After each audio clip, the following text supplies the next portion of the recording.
Bonjour à toutes et à tous et bienvenue dans une nouvelle vidéo, où je vais vous raconter mon parcours, comment je suis devenue astrologue, comment je me suis formée à l'astrologie, comment je suis tombée dans l'astrologie, quelle est cette histoire incroyable en fait, ce qui s'est passé. Parce que je pense que j'ai une histoire pas très commune avec l'astrologie, à savoir qu'il y a eu vraiment un avant astrologie où je n'y croyais pas du tout et un après astrologie en mode je suis complètement obsédée. Quel a été ce moment où je me suis sentie comme si j'avais été frappée par la foudre de l'astrologie, et en fait j'ai littéralement été frappée par la foudre d'Uranus dans mon thème astral, mais ça je vous expliquerai pendant cette vidéo. C'est une question que j'ai quand même pas mal reçue sur Instagram dans le questionnaire que j'avais fait passer dans ma newsletter. Et du coup, je me suis dit que j'allais en faire une vidéo. Si tu me découvres grâce à l'algorithme de YouTube, bienvenue. Je me présente rapidement, je m'appelle Amina, je suis la créatrice de J'aime trop ton signe, qui est à la base un compte Instagram, mais qui aujourd'hui est bien plus qu'un compte Instagram, puisqu'on propose un podcast, une newsletter détaillée où on te parle des pleines lunes, des nouvelles lunes et de plein d'autres choses, et de plusieurs formations d'astrologie, dont une formation pour devenir astrologue professionnel. Je t'en parle un petit peu plus loin à la fin de la vidéo. On va commencer cette vidéo tout de suite où je vais t'expliquer qu'est-ce qui s'est passé en fait, comment je suis tombée littéralement dans l'astrologie, comment je me suis fait frapper par la foudre d'Uranus. Ce qu'il faut savoir en fait, bon déjà, c'est la deuxième fois que je tourne cette vidéo parce que la première fois le son ne marchait pas. Donc en fait j'avais mon petit café, là il est vide parce que je l'ai bu pour la première fois où j'ai filmé cette vidéo, dans ma petite tasse. Il y a une histoire avec cette tasse et je vous raconte rapidement l'histoire de cette tasse dans mon premier vlog. Donc si tu n'as pas vu mon premier vlog, je te parle de cette tasse qui va, je pense, devenir un petit peu la mascotte de cette chaîne parce que j'ai pas d'animal de compagnie. Du coup, je me suis dit que ma petite tasse mal formée en céramique allait devenir un petit peu la mascotte et ma pile de livres #Lune en Gémeaux. Bref, qu'est-ce qui s'est passé? Comment je suis tombée dans l'astrologie? Voilà, alors... La première chose en fait qu'il faut comprendre, c'est que j'ai passé une première moitié de ma vie à ne pas du tout croire en l'astrologie, dans le sens où je viens pas du tout d'une famille d'astrologues, j'avais pas du tout des parents qui s'intéressaient à l'astrologie, j'étais pas du tout le genre de personne qui lisait des livres d'astro quand j'étais ado. Quand j'étais ado, moi je m'intéressais qu'à la mode, voilà, bref, ça c'est une autre histoire, une autre partie de ma vie. Mais je savais juste, je connaissais mon signe solaire, je savais que j'étais taureau et les seuls trucs que j'entendais sur les taureaux, c'était qu'ils aiment manger, qu'ils sont paresseux et qu'ils sont têtus. Voilà, comment te dire que j'avais un peu de mal à m'identifier à ça, même si c'était vrai. Au final, je me suis dit, je sais pas, je suis un peu plus que ça, donc ça me parlait pas plus que ça. Je t'avoue, en toute sincérité, que si je reviens en arrière, que je reviens à la Amina d'il y a 6-7 ans et que je lui tape sur l'épaule en lui disant « Et tu sais quoi, dans 6-7 ans, tu vas être astrologue professionnel », je t'aurais rigolé à la figure, littéralement. Tout ça pour dire que vraiment, il y a eu un changement complètement fou, en fait, quand j'y pense, où je me suis fait électrocuter par l'astrologie. Bref, tu vas mieux comprendre quand je vais t'expliquer un petit peu l'histoire. J'avais déjà une carrière en ligne, j'étais déjà entrepreneur, j'étais coach en libération des TCA et en amour de soi, voilà, donc c'est ce que je faisais avant. Et en fait, j'habitais en Thaïlande, j'habitais à Bali, j'habitais en Asie du Sud-Est, voilà. J'étais digital nomade, je travaillais sur mon ordinateur, tout allait bien et j'étais très épanouie dans ma carrière jusqu'à un certain point. Et en fait, ce qui s'est passé, c'est que en général, j'habitais déjà à Bali ou j'habitais encore en Thaïlande, je sais plus exactement, mais je revenais en été en Europe et je voyageais un petit peu à travers l'Europe, j'allais souvent à Paris, à Londres, moi j'adore les grandes villes européennes en été, je trouve qu'il y a vraiment une bonne vibe, une bonne ambiance et dès qu'il commence à faire un tout petit peu froid, je repars au soleil, voilà, je suis une enfant du soleil, bref. Tout ça pour dire en fait que j'ai passé l'été en Europe et je suis allée en voyage à Londres dans ma vie en ce moment, donc c'était juste avant de vraiment tomber dans l'astrologie. J'étais déjà connectée à ma spiritualité, j'étais déjà bien dans ma spiritualité en toute sincérité, mais j'avais jamais vraiment trop entendu parler d'astrologie. C'est vrai qu'aujourd'hui, en 2022, j'ai l'impression que tout le monde parle d'astrologie, que c'est devenu beaucoup plus populaire, qu'il y a vraiment eu un éveil des consciences par rapport à l'astro, mais à l'époque, c'était vraiment loin d'être le cas. D'ailleurs, quand j'ai lancé J'aime trop ton signe en 2020, mais genre bien après l'histoire que je te raconte là, il n'y avait pas beaucoup de comptes d'astrologie, même sur Instagram, alors qu'aujourd'hui, il y en a beaucoup et je trouve ça génial. mais tout ça pour dire que je pense que J'aime trop ton signe a été dans les 10 premiers comptes d'astro qui ont été lancés, en tout cas d'après ma connaissance, peut-être que je me trompe, mais voilà, c'est un peu le sentiment que j'ai. Donc voilà, et du coup je voyage en Europe, je me retrouve à Londres, et ce qui se passe en fait, c'est que c'est le chaos total dans ma vie. Voilà, j'ai regardé un petit peu les transits qui se passaient dans ma vie à ce moment-là, et littéralement c'est le chaos total. Juste avant mon retour de Saturne, le bordel en fait, vraiment, des transits planétaires, genre vraiment t'as peur. Mais bref, c'était le chaos dans ma vie, je ressentais ce chaos à l'intérieur de moi. D'ailleurs, j'écrivais pas mal de poésie, c'est des poèmes qui sont complètement personnels et privés, avec qui je les partagerai en tout cas pas en ligne parce que c'est très privé. Je les partage avec les personnes qui sont très proches de moi. Bref, et je relis un peu ces poèmes aujourd'hui et je me dis mais genre vraiment j'étais dans un... Ça bougeait énormément à l'intérieur de moi, voilà. Et je pense que c'était déjà l'énergie d'Uranus en fait que je sentais, qui vraiment me bousculait pas mal et venait m'amener pas mal de surprises sur mon chemin et a amené pas mal de personnes surprenantes aussi sur mon chemin. Mais voilà. Et du coup, je suis à Londres. Alors, si tu as déjà été à Londres, tu sais que c'est une ville qui est très chaotique, où il se passe beaucoup de choses, le rythme est très intense. Donc en fait, j'étais dans cet environnement complètement intense, all over the place, il faisait très chaud, enfin... Du coup, ça bougeait pas mal à l'extérieur de moi et c'était vraiment le reflet de ce qui se passait à l'intérieur de moi. Donc c'était bien avant le Covid et tout ça, hein. C'était la vie d'avant, mais bref. Et en fait, ce qui se passe, c'est que quand je suis en Europe, hashtag Lune en Gémeaux, une des choses que je préfère faire, parce que c'est quelque chose que je retrouvais pas du tout en Asie, c'était de traîner dans les librairies. Et moi, c'est vraiment quelque chose qui me fascine, qui me passionne. Je peux passer des heures dans une librairie à feuilleter tous les livres, à les sentir, à les toucher, à découvrir plein de nouveaux livres pour ensuite les télécharger sur ma Kindle. Bref, c'est plus ce que je fais aujourd'hui. Aujourd'hui, j'ai juste des piles de livres partout comme ça dans mon salon. Le livre d'ailleurs que j'ai coécrit avec Amal Tahir, voilà, si tu ne l'avais pas vu, il est là. Et donc je me retrouve dans une librairie à Londres et je me rappellerai toujours de ce moment où je passe devant un livre à couverture noire et là en fait je ressens quelque chose de très très fort. Et d'ailleurs quand je travaille en consultation avec ma coach médium pour faire des soins énergétiques, parce que je fais régulièrement des soins énergétiques pour prendre soin de mon énergie, pour aussi m'aider à me connecter à ma spiritualité, pour me connecter à mes dons de canalisation, mais ça c'est une autre histoire. C'est vrai que j'en parle pas souvent, mais voilà, enfin, je suis autant ancrée que perchée. J'ai 5 planètes en signe de terre et j'ai 4 planètes en signe d'eau, donc je suis très très connectée aussi à ma spiritualité. J'ai mon maître d'ascendant en poisson en maison 12, voilà, bref. Et en fait, à chaque fois qu'elle veut m'aider à me connecter à mon cœur, elle me parle en fait de ce moment où je suis tombée amoureuse de l'astrologie. Et à chaque fois qu'elle mentionne ça, en fait, pour m'aider à me connecter à mon cœur, j'ai mon corps qui commence à trembler et à vibrer. Et en fait, j'ai les larmes qui me montent et en fait, je pleure de joie parce que c'est un des moments les plus intenses. Enfin, ça a été un des moments les plus intenses où je me suis sentie le plus connectée de toute ma vie.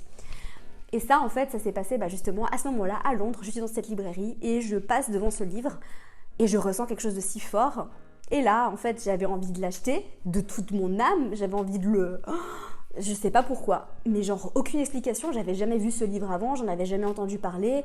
J'avais jamais vraiment trop creusé l'astrologie, enfin à part mon signe solaire. La première fois que j'ai découvert mon ascendant, je devais avoir 20 ans, mais ça me parlait pas du tout. Bon, c'est vrai qu'à cette époque-là, j'étais pas du tout connectée à l'énergie de mon ascendant aussi, mais ça c'est une autre histoire. Et donc, je voulais l'acheter, sauf que mon mental intervient. Donc, j'ai pas écouté le cœur, j'ai écouté le mental qui me disait « Mais non, t'as pas de place dans ta valise, t'as pas besoin d'un autre livre, blablabla. » Je rentre dans mon petit Airbnb et en fait, je rentre chez moi. Et là, en fait, je ne dors pas de la nuit parce que je suis obsédée par ce livre. J'arrête pas d'y penser. D'ailleurs, j'ai retrouvé les stories Instagram du moment en fait où je suis tombée sur ce livre. La première chose que je fais littéralement le lendemain, je cours à la librairie parce que j'avais pas dormi de la nuit à cause de ce livre. Littéralement, j'avais l'impression de m'être fait frapper par la foudre. Je retourne à la librairie, je m'achète ce livre et là... il se passe quelque chose d'absolument extraordinaire, à savoir que je passe de quelqu'un de complètement sceptique qui ne croit pas à l'astrologie à non mais c'est incroyable. Donc c'est à ce moment-là en fait que j'ai découvert que j'avais un signe lunaire, c'est à ce moment-là que j'ai découvert que j'avais un signe de Vénus, de Mars, que je découvre les maisons astrologiques et je lis ce livre, enfin je le dévore littéralement et là en fait tout a changé. Tout tout a changé, j'ai l'impression que je suis devenue une personne différente, j'ai l'impression que je me suis fait frapper par la foudre, que j'ai changé de personnalité parce que du jour au lendemain, je suis devenue obsédée par l'astrologie. Aujourd'hui, avec le recul, je le comprends. Aussi, en regardant mon thème astral, je vois que c'est un moment qui avait dû arriver à un moment donné ou à un autre parce que j'ai un thème astral qui explique plein de choses sur moi, sur ce que je suis censée faire, sur ma mission de vie entre guillemets, notamment par rapport à l'entrepreneuriat, mais c'est vrai que l'astrologie tient une place particulière aussi dans mon thème astral. J'ai le nœud nord en Verseau en maison 11, le maître de ma maison 11 c'est Uranus qui est conjoint à mon milieu du ciel et en fait littéralement je me sens très connectée à son énergie à partir du moment en fait où j'ai vu ce livre et ça a été le déclencheur en fait de tellement de choses et voilà et en fait du jour au lendemain je commence à me passionner d'astrologie, à savoir que je vibrais, je respirais, je mangeais astrologie. La seule chose que je faisais en dehors de mes heures de travail, c'était de dévorer des podcasts, des livres d'astro. J'étais tellement obsédée en fait que des fois je restais éveillée jusqu'à 4h du matin à regarder des vidéos d'astrologie très poussées, expliquées par des Américains qui ont genre 70 ans à parler de choses très très complexes. Tellement j'étais fascinée, j'allais dans le fin fond des sites internet mal codés de certains astrologues en fait qui expliquaient des choses très poussées en astro. Bref, je ne parlais que d'astrologie autour de moi, j'analysais le thème astral de mes potes. Dès que je rencontrais, parce qu'à Bali on rencontre pas mal de monde quand même, on rencontre facilement des nouvelles personnes, enfin du moins à l'époque où j'y habitais. Et en fait, dès que je rencontrais quelqu'un, je lui demandais son heure de naissance et j'explorais leur thème astral, même sans les connaître. Et en fait, les personnes me regardaient en mode « mais comment tu sais ça sur moi ? Enfin, c'est trop bizarre, etc. » Et je sentais vraiment qu'il se passait plein de choses à l'intérieur de moi, cette passion en fait qui... Enfin, j'avais jamais ressenti une passion pour quoi que ce soit d'autre. Une passion aussi intense et aussi forte de toute ma vie. Ce qui s'est passé en fait, c'est que à force avec le temps, toutes mes potes étaient là, mais en fait, pourquoi t'es pas astrologue ? Pourquoi tu deviens pas astrologue ? Ça se voit littéralement que tu vibres l'astrologie, t'en parles. Moi, je pourrais t'écouter pendant des heures quand tu parles d'astro. C'est quelque chose qu'on me disait tout le temps en fait. Mais moi, j'étais là, mais non, mais pas du tout. Mais je veux pas devenir astrologue. Mais c'est juste une passion, c'est juste une passion, c'est juste une passion. J'ai pas du tout envie d'en faire mon métier. Voilà. Donc énormément de résistance. J'étais au tout début de mon retour de Saturne, donc je passais littéralement à la machine à laver. J'ai vécu des choses assez difficiles niveau aussi relation amoureuse. J'ai vécu une relation très très très toxique. Mais bref, c'est pas le sujet de cette vidéo. Et du coup, vraiment, je me fais retourner dans tous les sens. Je passe à la machine à laver, mais je résiste, même si l'appel de mon âme était là, mon cœur. Mais vraiment, l'astrologie, j'arrivais pas à m'arrêter d'en parler. Alors aujourd'hui, c'est mon métier, je suis astrologue, je parle d'astrologie environ 1 fois par heure, un peu plus peut-être, ça dépend. Mais je peux pas passer 1 heure sans parler d'astrologie, mais à cette époque-là, c'était encore plus fort, c'était d'autant plus présent. Voilà. C'est comme si c'était la première fois que je tombais vraiment amoureuse en fait. Et je me suis dit, mais j'ai jamais ressenti une passion intense, aussi intense pour quoi que ce soit. Donc c'était complètement fou, c'était complètement magique et c'était puissant en fait, c'était très fort. Mais tout le monde autour de moi me disait, mais deviens astrologue, j'adore, j'ai envie, j'adore quand tu lis mon thème astral, et il y a ça. Et moi je voulais pas, je résistais, je me disais non, j'ai déjà un travail, j'ai pas envie de devenir astrologue, j'ai pas suivi de formation. Et là mes potes m'envoyaient des liens pour des formations d'astrologie. Et moi j'étais là, mais non, mais je vais pas m'inscrire, et puis j'ai pas les moyens, et nanana. Et en fait, ce qui s'est passé, c'est que j'avais cette formation d'astrologie, donc c'était pour devenir astrologue. C'était une formation d'1 an qui me faisait un petit peu de l'œil et puis et je voulais pas trop m'inscrire, je savais pas trop. J'avais peur en fait. En fait, c'était que des peurs. C'était que du mental, c'était que de l'ego parce que c'est comme si en fait, au fond de moi, je savais que si je m'inscrivais, ma vie allait changer, que ma vie allait prendre un tournant, que j'allais devoir passer par une étape en fait, que ça allait être vraiment me jeter dans le vide. C'est comme si au fond de moi je le savais, en fait je m'agrippais à l'ancien, je m'agrippais au passé parce que à cette époque-là, si tu me suis depuis longtemps tu le sais, j'étais coach en libération des troubles alimentaires, un trouble alimentaire que j'ai vécu pendant plus de 10 ans et en fait j'aidais les femmes à se libérer de la boulimie, à se réapproprier leur corps, à aimer leur corps. Et en fait, je me disais vraiment, si j'ai vécu, et en fait c'était mon mental, si j'ai vécu pendant autant de temps cette maladie si grave, c'est que je suis là pour aider, le syndrome du sauveur, hein. Vraiment là on est, et j'ai 2 planètes personnelles en poisson en maison 12, donc je comprends aussi d'où ça vient, j'ai un peu ce syndrome, j'ai envie de sauver, j'ai envie d'aider, enfin bref. Aujourd'hui, je comprends que je ne peux sauver personne à part moi-même. Mais c'est vrai qu'à cette époque-là, j'étais très accrochée à ça, surtout que ça marchait bien, même si, en toute sincérité, vers la fin, je me sentais un peu déconnectée, j'avais plus tellement envie. Quand je devais donner des séances de coaching, j'y allais un peu en traînant des pieds, je me sentais plus autant animée par ça que ça l'était au début quand j'ai lancé mon activité. Et en fait, au final, j'allais à l'Ecstatic Dance, donc tous les dimanches à Bali, et en fait, je dansais en face de l'océan. Pour moi, danser en face de l'océan, c'est juste incroyable et magique en fait, parce que je me sens tellement connectée à l'océan, enfin bref, ça c'est une autre histoire. Et en fait, ça m'arrivait très souvent de canaliser des messages pendant que je dansais. Alors, c'est quelque chose, enfin, j'en parle très très très rarement, mais c'est vrai que j'ai un peu ces capacités, ces dons en fait de canalisation qui arrivent. Alors pas tout le temps, hein, mais c'est vrai que quand je suis très connectée, quand je suis en breathwork, en méditation ou quand je fais d'autres expériences plus chamaniques, c'est vrai que je reçois souvent des messages, je vois des choses, j'ai des visions, ça m'arrive d'avoir des visions pendant les méditations. Et en fait, je canalisais souvent des informations et là, en fait, j'ai entendu « Inscris-toi à la formation, même si tu sais pas ce que tu vas en faire, lâche prise, t'as pas besoin de savoir ce qui va se passer après, mais là, tout ce que tu dois faire, c'est t'inscrire. » Voilà. Et donc j'ai reçu le message très clairement, je suis rentrée chez moi, je me suis inscrite à la formation. Et en fait, de là, ce qui s'est passé, c'est que bon, j'ai suivi cette formation en toute sincérité et en toute transparence. J'étais déjà autodidacte, mais j'avais des connaissances qui étaient très poussées. Du coup, j'ai pas appris grand-chose pendant cette formation. J'ai l'impression que je suis pas la seule en fait, qu'il y a certaines personnes qui s'inscrivent à des formations d'astro un petit peu parce qu'elles ont le syndrome de l'imposteur ou qu'elles ont besoin de se valider. Mais qu'au final, elles n'avaient pas vraiment besoin d'une formation. C'était un petit peu le cas ici. J'ai suivi cette formation d'1 an, j'ai été un petit peu déçue aussi parce que c'est vrai que c'est pas une formation qui allait beaucoup en profondeur dans le sens où on n'a même pas abordé les aspects ou genre très très très rapidement. Et pour moi, aujourd'hui, les aspects, c'est la vie en fait, c'est ce qui change tout, le thème astral en fait. Et c'est vraiment là qu'on entre dans la magie de l'interprétation parce que les planètes en signe et en maison, oui, ça parle beaucoup, mais quand on voit en fait jusqu'où on peut pousser la lecture d'un thème astral en lisant les aspects, bah ça change tout et c'est pour ça que j'ai pris autant de temps et d'attention pour vraiment bien les intégrer dans mes différentes formations parce que pour moi c'est vital, voilà.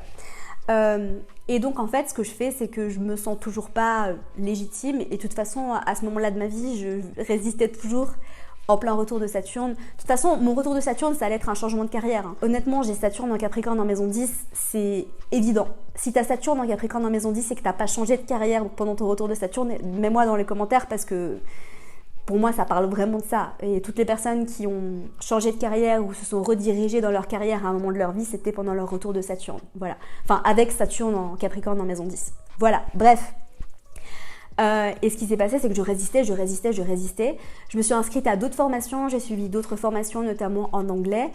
Et au bout d'un moment, en fait, j'ai compris quelque chose de très important qui venait vraiment de mon âme. C'était que j'étais malheureuse en fait dans ma vie. Enfin, il n'y a rien qui allait dans ma vie. Et là, c'était le tout début du Covid, juste avant que je lance J'aime trop ton signe sur Instagram, qui, au moment où je l'ai lancé, hein, j'avais aucune idée de ce que ça allait devenir. Vraiment, mais ça, ce sera le sujet d'une autre vidéo ou d'un autre podcast. D'ailleurs, n'hésite pas à me dire dans les commentaires si tu veux que je te fasse une vidéo ou un podcast, plutôt sur comment j'ai créé J'aime trop ton signe, qu'est-ce qui s'est passé, pourquoi ce nom, etc. C'était le tout début du Covid, rien n'allait, j'étais à Bali toujours et j'étais extrêmement seule, il s'est passé plein de choses dans ma vie à ce moment-là qui étaient très difficiles. Et en fait, je me sentais complètement déconnectée de mon travail, déconnectée de ce que je faisais. Et au final, je sentais en fait cette petite voix à l'intérieur de moi qui me disait « mais lance-toi dans l'astro, lance-toi dans l'astro ». Mais voilà, la vérité c'est que j'avais beaucoup de peur. J'avais peur que ça marche pas. J'avais peur de lâcher l'ancien et de recommencer quelque chose de nouveau parce que c'était un nouveau départ en fait. C'était tout reprendre à zéro, même si j'avais déjà des connaissances en entrepreneuriat. Je savais pas si ça allait marcher et à cette époque-là, j'avais aucune idée qu'on pouvait vivre de l'astrologie. Pour moi, j'avais aucun exemple en fait. Et je me suis dit, mais ça marchera jamais. Est-ce que vraiment les gens vont s'intéresser, etc. Plein de peur du jugement aussi. Peur de pas réussir à subvenir à mes besoins, peur que, plein de peur du syndrome de l'imposteur, parce que je me suis dit, en fait je me disais, si je suis pas née astrologue ou si je suis pas passionnée d'astrologie depuis que j'ai 7 ans, je mérite pas, je suis pas légitime en tant qu'astrologue, ce qui est complètement faux au final. La vérité aussi c'est que j'ai appris l'astrologie extrêmement rapidement, parce que en fait ça vient de quelque chose de plus grand et de plus fort que moi en fait, et c'est bien plus que mental, c'est un processus de cœur à cœur et d'âme à âme en fait qui s'est passé, qui était vraiment mon chemin de vie en fait, tout simplement. Je me suis réalignée avec ce que j'étais vraiment censée faire, et aujourd'hui je sais que je suis ici pour transmettre l'astrologie à ma manière évidemment, mais voilà, et c'est vraiment quelque chose qui vient du fin fond de mon cœur, du fin fond de mon âme, et c'est pas du tout psychologique ou mental. J'ai pas choisi, en fait j'ai vraiment pas le sentiment d'avoir choisi avec mon ego de devenir astrologue. J'ai vraiment eu le sentiment que c'était soit ça au bout d'un moment, soit je me réalignais avec ça et j'essayais, soit j'allais être malheureuse et déconnectée de moi en fait. Et que si vraiment je voulais me sentir connectée à moi, j'étais presque obligée en fait. Donc au final j'ai l'impression de ne pas avoir eu le choix. J'ai l'impression que l'univers m'a mis tellement de bâtons dans les roues pour pas que je puisse continuer mon ancienne activité, et l'univers m'a tellement poussée en fait dans cette direction que je lui ai dit ok, tu sais quoi, j'arrête parce que je me sentais bloquée dans tout ce que je faisais, et je me suis dit tu sais quoi, je vais nager dans le sens du courant, je vais lâcher prise, je sais pas ce qui va se passer, je vais affronter cette peur, je vais faire preuve de courage, je vais me connecter à mon bélier. À cette époque-là, je le voyais pas comme ça, mais aujourd'hui je le vois comme ça. Je vais me connecter à mon bélier et je vais foncer. Et c'est ce que j'ai fait, et au final, me voici aujourd'hui, plusieurs années après. D'ailleurs, on va fêter les 2 ans de J'aime trop ton signe au mois de juillet, donc c'est peut-être à ce moment-là que je vous ferai la vidéo sur qu'est-ce qui s'est passé exactement. Il y a eu un moment très fort aussi par rapport à J'aime trop ton signe, le jour de la grande conjonction entre Saturne et Jupiter en Verseau, donc à 0 degré du Verseau. C'était le 21 décembre 2020 ou 2021, je sais plus. Mais bon, bref, donc voilà. Et du coup, c'est pour ça qu'aujourd'hui, j'ai aussi décidé de créer le mentoring astro-intensif, qui est ma formation pour devenir astrologue professionnel. La raison pour laquelle j'ai décidé de créer cette formation, c'est tout simplement parce que j'ai voulu créer la formation que j'aurais rêvé de suivre. Voilà, parce que toutes les formations d'astrologie que j'ai suivies, pour moi, il manquait plusieurs choses, mais surtout, il manquait de l'accompagnement et de la pratique. Et en fait, ce qu'on me disait à chaque fois dans les formations que j'ai suivies, c'était pratique dans ton coin et oubliez pas de pratiquer. Et moi, je me suis dit, mais qui c'est qui va me corriger? Comment je sais? Parce qu'une des plus grandes peurs que j'avais à cette époque-là, c'était de dire quelque chose de faux ou de donner une mauvaise interprétation parce que j'étais pas sûre de moi. Et au final, je me suis dit, mais c'est tellement important de se sentir validé au début dans nos interprétations. On a besoin d'avoir quelqu'un qui est expert, qui nous dit là c'est juste ou qui peut nous corriger. Et c'est pour ça du coup que j'ai décidé de lancer cette formation, qui est en fait autant de théorie que de pratique, où on se retrouve toutes les 2 semaines sur Zoom, même plus parce qu'on va ajouter des modules supplémentaires de live pendant cette nouvelle volée, voilà, pour pouvoir pratiquer encore plus. Et du coup, on se retrouve et on pratique. Et en fait, c'est seulement pour 10 personnes parce que je veille vraiment à superviser les élèves, à répondre à toutes leurs questions, à me rendre la plus disponible possible. Très souvent sur WhatsApp, je leur fais des messages vocaux pour leur répondre, pour les débloquer. On pratique avec des exercices, on fait des lectures de thème astral dans le concret. Avec des vrais clients fictifs, parce que c'est pas des personnes qui vont payer au premier abord, mais en tout cas une vraie consultation où je les supervise, où je réponds à leurs questions, où je les aide vraiment, je leur donne un protocole d'analyse très précis, et c'est ce que j'aurais rêvé d'avoir. Donc voilà, c'est pour ça que j'ai décidé de le créer, parce que c'est ce qui me manquait personnellement quand j'ai voulu me former à l'astrologie. Et donc voilà l'histoire de comment je suis devenue astrologue, de mon parcours. J'espère que j'ai rien oublié parce que comme j'ai dit, c'est la 2e fois que je filme cette vidéo, donc j'espère que c'était clair, j'espère que ça vous a plu. En tout cas, n'hésitez pas à me dire dans les commentaires ce que vous avez pensé, à m'envoyer un message sur Instagram si vous avez des questions. Et le mentoring astro-intensif réouvre les inscriptions aujourd'hui, le jour où tu regardes cette vidéo. Donc si ça t'intéresse, n'hésite pas à aller checker la page de présentation du programme, c'est le premier lien. Normalement, sur la page de présentation, tu trouveras les réponses à toutes tes questions, et si c'est pas clair, si tu as besoin de plus d'informations, si t'es pas sûr, on peut s'appeler, voilà, avec grand plaisir. De toute façon, il y a un processus de sélection, à savoir que c'est quand même important pour moi de voir que je connecte bien avec toutes les participantes, parce qu'on va passer 6 mois ensemble de manière très intensive. Ça s'appelle mentoring parce que je suis les personnes, et c'est astro-intensif parce que c'est très intense. Il faut vous attendre à beaucoup travailler et à fournir beaucoup de temps et d'énergie à cette formation. Et voilà, et à la fin, tu es astrologue certifié J'aime trop ton signe si tu passes l'examen. Et donc voilà, j'espère sincèrement que cette vidéo vous aura plu. On se retrouve, je sais pas quand. En fait, pour le moment, je publie 2 vidéos par mois. le dimanche, en tout cas ce sera toujours le dimanche. Je vais essayer de passer sur un rythme d'une vidéo par semaine, mais n'hésitez pas à me dire dans les commentaires ce que vous voulez voir, si vous aimez les vlogs coulisses dans la vie de ce que je fais dans les coulisses de J'aime trop ton signe, si vous voulez des vidéos d'astro sur des sujets plus poussés, enfin dites-moi ce que vous voulez voir tout simplement. Et puis je vous retrouve dans une prochaine vidéo sur Instagram ou dans un podcast. Prenez soin de vous et à très vite.